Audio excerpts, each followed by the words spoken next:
एक stable branch अगर कोई है तो ये ब्रांचेस कोर ब्रांचेस ही हैं। अगर अगले 5 साल का भी आप देखें तो आपको सबसे ज्यादा बजट इन्वेस्टमेंट आपको इंफ्रास्ट्रक्चर में राइट मिलेगा आपको, और साथ में आपको पेट्रोलियम सेक्टर में मिलेगा कि आपकी जॉब सिक्योरिटी बढ़ जाती है, आपको हाउसिंग अलाउंस मिलता है, ट्रैवलिंग अलाउंस मिलता है, मेडिकल इंश्योरेंस मिलता है, फिर आपके साथ साथ जॉब सिक्योरिटी भी है। जॉब प्रोस्पेक्टिव की तो पीएसयू किसी मामले में किसी भी प्राइवेट जॉब से कम नहीं है। कैसे सर इसको इन शॉर्ट बोलूं तो चिल लाइफ जीनी है। एग्जैक्टली। हेलो बच्चों, तो आज मैं शिवम सर और रजत सर हम तीनों मिलके आज ये डिस्कस करने वाले हैं कि आप लोगों के लिए जो खासकर केमिकल के बच्चे हैं, मैकेनिकल के बच्चे हैं और सिविल के स्टूडेंट्स हैं, उन लोगों के लिए पीएसयूज़ कौन कौन सी अवेलेबल है और कौन कौन सी पीएसयूज़ जो हो सकती हैं हमें आने वाले समय में देखने को मिल सकती हैं, जिसमें हम हमारे गेट के थ्रू या विदाउट गेट ये दोनों पार्ट इंपॉर्टेंट हो जाता है। तो ये हम यहाँ पे डिस्कस करने वाले हैं। तो आइए सबसे पहले हम चलते हैं शिवम सर के पास। तो शिवम सर, आप क्या बताना चाहेंगे बच्चों को regarding the chemical branch for PSU? Sir मैंने अक्सर देखा है बच्चे भी बहुत ज़्यादा इस बात को पूछते रहते हैं कि हमने कोर ब्रांच चूज़ की लाइक मैकेनिकल, सिविल या केमिकल कुछ भी, तो वो कंपेयर करने लगते हैं आईटी वालों से कि सर हमारे कॉलेज में आईटी वालों की लाखों रुपए की जॉब लग रही है, 10-10 लाख के जॉब लग रही है, 1-1 करोड़ के भी पैकेज जा रहे हैं। लेकिन बच्चों को ये समझना चाहिए कि आपने जब कोर इंजीनियरिंग चूज़ की है राइट, उसका एक अलग इंपॉर्टेंस है। ऐसा नहीं है कि आप एक कंप्यूटर खोल के कुछ करने वाले हो राइट। अब अगर मैं केमिकल इंजीनियर की बात करूं सर, तो पूरे देश में कितना सारा पेट्रोलियम यूज़ हो रहा है राइट, और उसकी क्वालिटी चेक जो होने वाला है वो कौन करने वाला है? केमिकल इंजीनियर करने वाला है राइट। तो ये एक बड़ी रिस्पॉन्सिबिलिटी आपको मिलती है। साथ में जहाँ तक बात है कि जॉब प्रोस्पेक्टिव की, तो पीएसयू किसी मामले में किसी भी प्राइवेट जॉब से कम नहीं है। कैसे? देखिए, आपको जब भी बड़े बड़े पैकेज दिखते हैं ना, तो उसमें आपको समझना चाहिए कि इन हैंड कितना आ रहा है, कितनी चीज़ें और इन्वॉल्व रहती हैं, बहुत सारी अलग अलग टर्म कंडीशन इन्वॉल्व रहती हैं। लेकिन ये एक गवर्नमेंट प्रूफ प्लान है सर। यहाँ पे जो गवर्नमेंट कमिट करती है उससे ज़्यादा ही देती है राइट। सर ने भी ऑलरेडी काम किया हुआ है गवर्नमेंट सेक्टर में, हमने भी किया हुआ है, तो वहाँ पे हमें पता चलता है कि जो सैलरी आ रही दैट इज़ वन पार्ट, लेकिन उसके अलावा हमें बहुत सारे फैसिलिटीज मिलती हैं राइट। पर्क्स बहुत अच्छे हैं सर, बहुत अच्छे पर्क्स मिलते हैं, तो ये सारी चीज़ें बहुत अच्छी है। तो आप लोगों को मेरा पॉइंट यहाँ पे यही है कि डीमोटिवेट होने की जरूरत नहीं है। ये बड़े बड़े पैकेज देख के कि हम तो केमिकल वाले हैं, हमको तो क्या ही मिलेगा। भाई आप रिफाइनरी सेक्टर में देखिए, फर्टिलाइजर सेक्टर में देखिए, मतलब आपकी डिमांड बहुत ज़्यादा है सर इसमें मैं एक चीज़ ऐड करूंगा, जैसे कि अभी कंप्यूटर साइंस का ट्रेंड चल रहा है। ये ट्रेंड हमेशा एक सा नहीं रहेगा। सही बात। और जब ट्रेंड डाउन होता है तो इकोनॉमी डाउन होती है, तो इकोनॉमी डाउन होती है तो इंफ्रा रिलेटेड प्रोजेक्ट्स बूम करते हैं राइट। तो कल को जब इकोनॉमी के ऊपर फर्क पड़ेगा तो इंफ्रा रिलेटेड प्रोजेक्ट्स या इंफ्रा रिलेटेड ब्रांचेस ही सरवाइव करेंगी। इसका बहुत छोटा सा एग्जांपल सर अगर आप देखें, 2011 से लेकर 2013 तक क्या जबरदस्त एक तरीके से बूम आया कि सिविल, सबको सिविल चाहिए थी। फिर कोविड के बाद एक बूम आ गया कि सबको कंप्यूटर साइंस चाहिए थी। तो ये तो ट्रेंड बढ़ता घटता रहेगा, लेकिन एक चीज़ समझिए कि एक स्टेबल ब्रांच अगर कोई है तो ये ब्रांचेस कोर ब्रांचेस ही हैं। Mechanical, civil, electrical and chemical, ये सारी जो कोर ब्रांचेस हैं सर, यही कहीं ना कहीं आपको हेल्प करेंगी लॉन्गर रन में। और इसमें एक चीज़ और भी है सर, मैं आप बोलना चाहूँगा कि आप बजट उठा के देख लीजिए, आप गवर्नमेंट की पॉलिसीज उठा के देख लीजिए। मतलब अगर अगले 5 साल का भी आप देखें तो आपको सबसे ज़्यादा बजट इन्वेस्टमेंट आपको इंफ्रास्ट्रक्चर में राइट मिलेगा आपको, और साथ में आपको पेट्रोलियम सेक्टर में मिलेगा। तो ये सारी चीज़ें, क्योंकि ये जीडीपी के डायरेक्ट आपको बढ़ा रहे हैं, दिख रहे हैं राइट, तो ये बहुत इंपॉर्टेंट है। बाकी कौन कौन से पीएसयू इन्वॉल्व हो सकते हैं उसके बारे में आप थोड़ा सिविल के बारे में बताइए। बिल्कुल, जो जैसे शिवम सर ने बताया पहले कि नो डाउट बहुत सारे अलाउंस मिलते हैं, पर्क्स मिलते हैं, है ना? और रजत सर ने भी काफ़ी अच्छे से डिटेल करा। तो थोड़ा-सा मैं इसको डिटेल कर देता हूँ कि इसमें बात क्या है कि आपकी जॉब सिक्योरिटी बढ़ जाती है, आपको हाउसिंग अलाउंस मिलता है, ट्रैवलिंग अलाउंस मिलता है, मेडिकल इंश्योरेंस मिलता है, फिर आपके साथ-साथ जॉब सिक्योरिटी भी है। तो सर बच्चों को थोड़ा इस चीज़ को सुन के बड़ा अच्छा लगता है कि यार मेरे पास ये सारी चीज़ें हैं जो एक नॉर्मल ह्यूमन बीइंग को रिक्वायरमेंट होती है उसकी डे टू डे लाइफ में, कि भाई उसका जॉब सिक्योरिटी होना ही चाहिए। नहीं होगी तो फिर वो घबराएगा आगे चल के। मेडिकल अलाउंस बहुत इंपॉर्टेंट होता है, हाउसिंग अलाउंस इंपॉर्टेंट होता है। तो ये सारी फैसिलिटीज़ आपको मिलती हैं पीएसयूज़ के अंदर।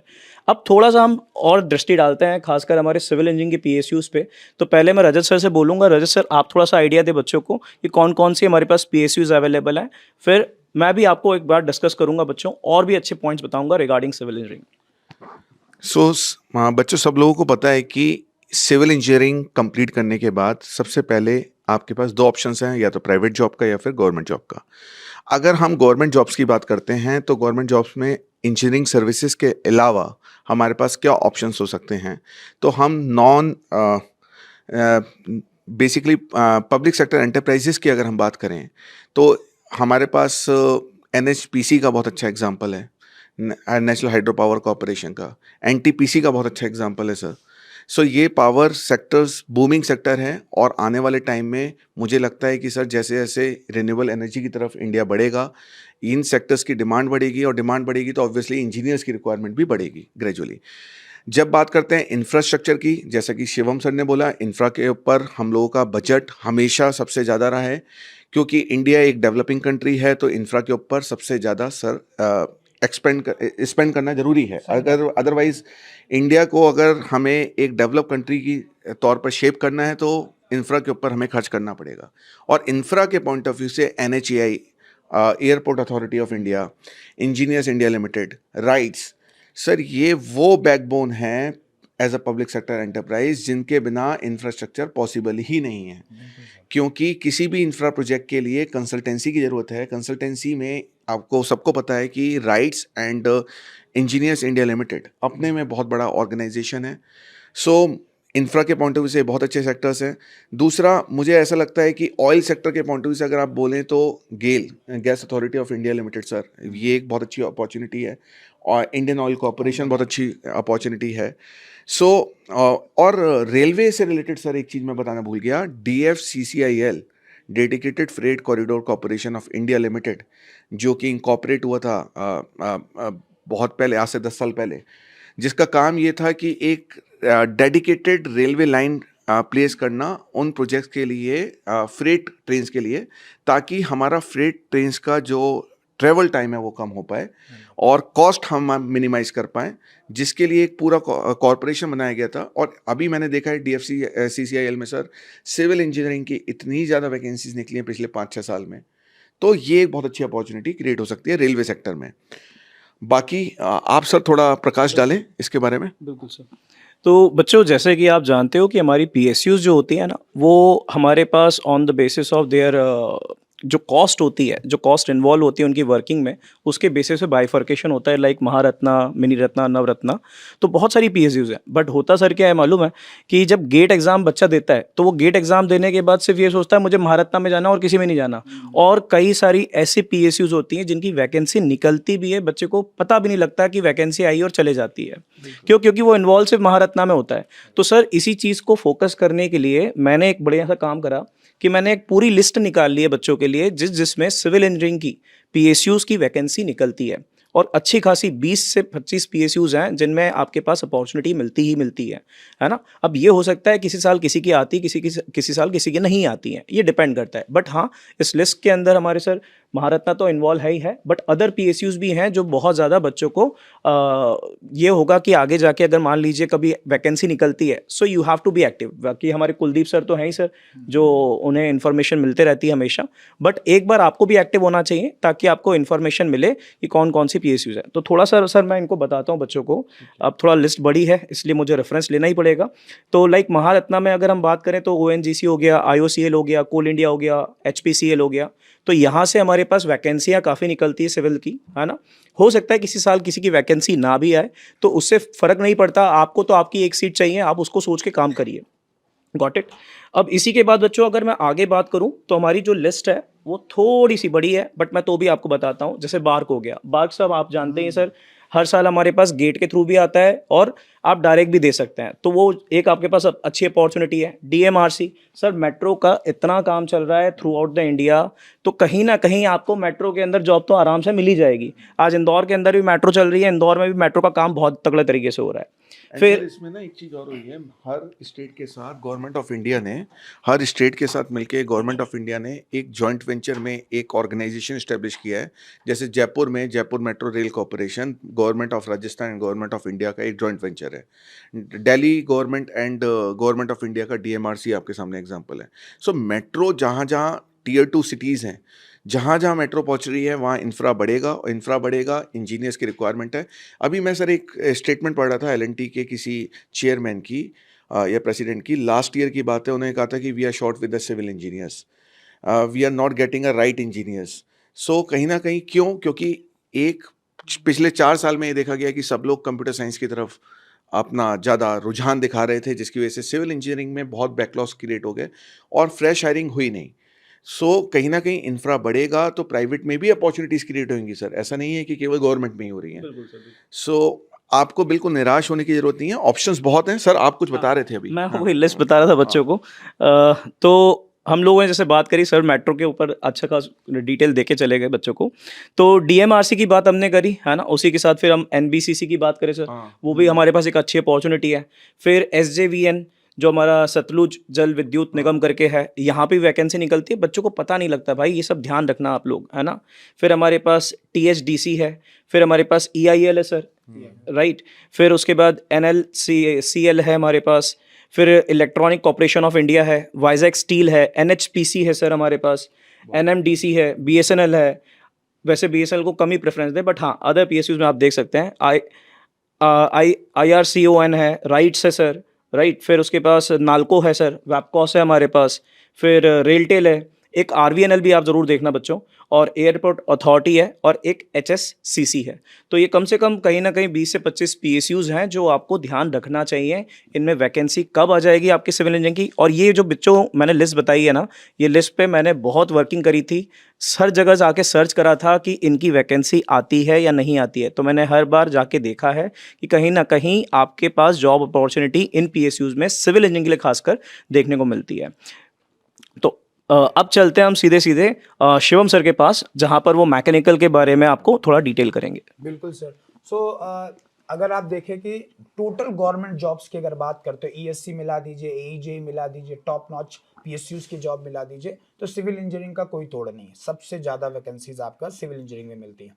लेकिन अगर आप केवल पीएसयूज की बात करते हो तो वहाँ मैकेनिकल नंबर मार जाता है सर, राइट? तो अगर आप केवल पीएसयूज की बात करते हो तो मैकेनिकल में सबसे ज़्यादा वैकेंसी आती है, क्योंकि जो पावर सेक्टर की कंपनियां हैं, राइट, एनटीपीसी हो गई और जितनी पेट्रोलियम वाली कंपनियां, ये सब में ज़्यादा वैकेंसीज मैकेनिकल और मैकेनिकल केमिकल से ही वालों की है। रहती हैं। ओके। और इसमें बहुत ज़्यादा आजकल आप देखिए कि 90% जो इलेक्ट्रिसिटी की रिक्वायरमेंट है वो आज भी एनटीपीसी ही दे रहा है। और गवर्नमेंट बहुत ज़्यादा प्रमोट कर रही है रिन्यूएबल एनर्जी, उसमें भी मैकेनिकल इंजीनियर का एक बहुत अच्छा काम रहने वाला है। तो उसमें भी बहुत अच्छी वैकेंसीज आपको आगे देखने को मिलेंगी। और जॉब का प्रोस्पेक्टिव इतना अच्छा है, मतलब आप सोचिए, हमारे बड़े जो लोग थे वो हमेशा से एक चीज कहते थे, भाई सरकारी नौकरी is the best one, right? और वो आज भी सही है, आज भी सही है, क्योंकि आप आईटी सेक्टर में 1 करोड़ पा रहे हो, 1.5 करोड़ पा रहे हो, 50 लाख पा रहे हो, वो लेकिन वो जो लाइक सिक्योरिटी वाला इशू है ना, वो हमेशा है। हर हर साल, हर 2 साल बाद पता चलता है कि रिसेशन आने वाला है, पता चला ये कंपनी ने इतने लोगों को फायर कर दिया, आज यूएस से ये प्रॉब्लम हो गई है। तो अब हमारे जो ज़्यादातर इंडिया में सर्विस बेस्ड कंपनियां हैं, राइट, अब वो किसी न किसी कंट्री को सर्विस प्रोवाइड कर रही हैं। अब उसमें कुछ जियोपॉलिटिकल प्रॉब्लम्स आ गई, वो प्रॉब्लम में चले गए और ले ऑफ चालू हो गए, राइट? पर यहाँ पे ऐसा नहीं है। अगर एक बार आप घुसे तो ले ऑफ आपका कुछ नहीं करेगा, फिर आप रहोगे जिंदगी भर।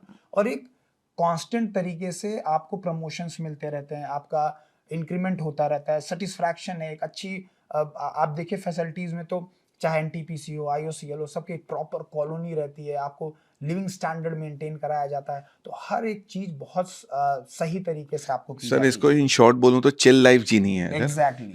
तो बहुत ज़्यादा हौच पौच में नहीं घुसना, बहुत ज़्यादा एस्पिरेशंस हाई नहीं रखनी हर मोमेंट पर, तो आप एक अच्छा लाइफ स्टाइल स्पेंड कर सकते हो पीएसयूज में। और एक टाइम के बाद सर क्या होता है, जब आप अभी कॉलेज से निकल रहे हो, राइट, अभी आपकी एस्पिरेशंस एकदम पीक पे है, राइट, और लेकिन एक टाइम आता है, अब हम लोग का इतने साल हो गए हैं, अब हमें एक चीज का तो पता चलता है कि एक टाइम ऐसा आता है जब फैमिली बोलती है कि भाई हमको भी टाइम चाहिए, राइट? और वो कहीं ना कहीं प्राइवेट सेक्टर में कंप्रोमाइज हो और सर जाती वो है। मुझे लगता है 40 के आसपास, एग्जैक्टली सर, 40 या 45 के आसपास हम ये बोल सकते हैं कि हमें ये लगेगा। तो एस्पिरेशंस का जो एक ग्राफ अगर देखें सर, तो 30 से लेकर 40 तक चढ़ता है बस और 40 के बाद वो कांस्टेंट हो गिरना जाता है। सो मैं ये नहीं कह रहा कि एस्पिरेशंस नहीं होनी चाहिए, आप हाई एनर्जी के साथ हमेशा काम करते रहिए, बट हमेशा जरूरी है एक लाइफ में बैलेंस। और वो मुझे लगता है कि एनटीपीसी जैसे ऑर्गेनाइजेशन या पीएसयू जैसे ऑर्गेनाइजेशंस जितने भी सर ने बताए, ये आपको एक बैलेंस देते हैं, वर्क लाइफ बैलेंस। क्यों सर? बिल्कुल सर। अच्छा, केमिकल के लिए एक बात और मैं बोलना चाहूँगा। जनरली ये देखा गया है कि मैकेनिकल हो गया या सिविल हो गया, उसमें नंबर ऑफ स्टूडेंट्स सर बहुत ज़्यादा होते हैं, राइट। अब सिविल में तो 1 लाख से ऊपर है, मैकेनिकल में भी 70-80 हज़ार बच्चे बैठते हैं, राइट। तो वैकेंसी ज़्यादा आती हैं, बट उसका रेशियो जो है ना वो थोड़ा सा गड़बड़ रहता है। लेकिन केमिकल में 10-12 हज़ार बच्चे बैठ रहे हैं, राइट। उस हिसाब से वैकेंसीज ढंग की होती है, तो काफ़ी कम मार्क्स में इवन 200-300 रैंक तक भी मिल जाती है। और अगर आप गेट का प्रिपरेशन प्रॉपरली कर रहे हो तो ठीक है, अगर सर छूट भी गई तो आईआईटी तो है ही, राइट। एंड एक और अपॉर्चुनिटी बहुत अच्छी आई है कि अभी बहुत सारे पीएसयू सर गेट से डीमर्जर हो गए। ये आपके लिए एक अपॉर्चुनिटी है। रीजन क्या है कि बहुत बार ऐसा होता है सर कि बच्चे ने बहुत अच्छी प्रिपरेशन की और प्रिपरेशन है भी, बट वो लास्ट 3 घंटे में वो परफॉर्म परफॉर्म नहीं कर पाया। तो उसके पास एक और अपॉर्चुनिटी होनी चाहिए ना। ऐसा तो नहीं है कि 1 साल तक आप वेट करो। सही अभी बात क्या है कि ये हो गया, उसके तुरंत 1 महीने बाद आपको बार्क देखने को मिलेगा, ओएनजीसी देखने को मिलेगा, और भी बिल्कुल। पीएसयूज मिलेंगे। तो ये ओवरऑल हमें लगता है कि बहुत अच्छी तो वैकेंसीज है। डीमर्जर के बाद 2 ऑप्शंस हो गए, हाँ। Through GATE, without GATE. सीधी बात। तो बच्चों इसका मतलब है आपको निराश नहीं होना है। आपका गेट का पेपर नो डाउट अच्छा गया होगा और उम्मीद करेंगे कि हम लोग कि आपका पेपर और रिजल्ट दोनों बहुत अच्छे आएंगे और आपका सिलेक्शन भी बहुत अच्छा होगा। बट मान लीजिए कि आपका कहीं सिलेक्शन में आपको लगता है कि थोड़े मार्क्स कम है, तो आपको डीमोटिवेट नहीं होना है। जैसे सर ने बताया कि आपके पास विदाउट गेट भी ऑप्शन अवेलेबल होंगे जिनको आपको देखना है। और मैंने अभी थोड़ी देर पहले भी आपको बताया था कि आपको कहीं ना कहीं जो नवरत्ना और मिनी रत्ना है उन पे भी फोकस करना चाहिए। वहाँ पे भी आपको अलाउंसेस और अपॉर्चुनिटीज़ अवेलेबल होती हैं, बट हाँ, महारत्ना के कंपैरिजन में थोड़ा सा कम है। बाकी ओवरऑल अगर देखा जाए that is also satisfying job. तो I think sir wind up करते हैं। और आई थिंक ये जो इन्फॉर्मेशन है बच्चों को बहुत अच्छी लगी होगी और उम्मीद करते हैं कि बच्चों आप लोग इस पर्टिकुलर इन्फॉर्मेशन को यूटिलाइज करिए और अपने कैरियर में आगे बढ़िए। और कुछ भी अगर सर कोई डाउट लगता है बच्चे को, तो हम लोगों के टेलीग्राम ग्रुप से कनेक्ट हो सकता है बच्चा, वहाँ पर अपने डाउट्स पूछ सकता है। कोई क्लैरिटी चाहिए किसी पीएसयू को लेकर, जॉब को लेकर, तो हम लोगों से कनेक्ट होके पूछ सकता है। Thank you. Okay, thank you.